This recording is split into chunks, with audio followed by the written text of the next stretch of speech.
Biraz ağır sualdır. Gərək sizə bunu verirdi, öyrəşdirməyib. Yadınızda nəyi saxlayın? Bir px çox adresində, diqqətli olun.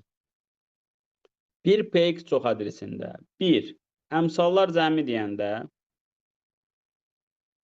bu P1-dir. 2 bax nədir? Tək dərəcəli hədlərinin əmsalları cəmi. Bax, tək dərəcəli hədlərinin əmsalları nəyi? Cəmi. Bax, bu nədir? P1 çıx P-1 bölü 2-dir. Üçüncü, cüt hədli. Bax, nə yazacaq? Cüt dərəcəli hədlərin əmsalları cəmi. Bu da belədir.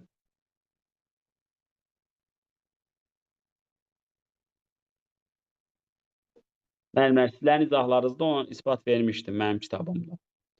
İndi polinom izahlarında da izah verəcəm də, sizə polinom dərsləri də verəcəm. Bax, bu qaydanı əzbərləyirsiniz. Deməli, tək dərəcəli hədlərin əmsalları cəmi P1 çıx P-1 bölü 2-dir.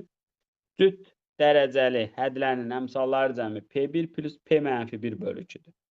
İndi biz nəyi tapırmışıq?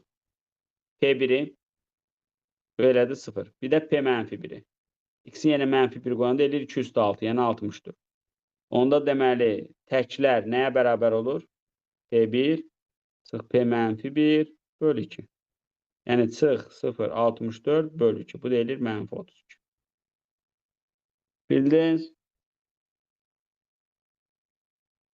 Danışın. Bəli, bəli.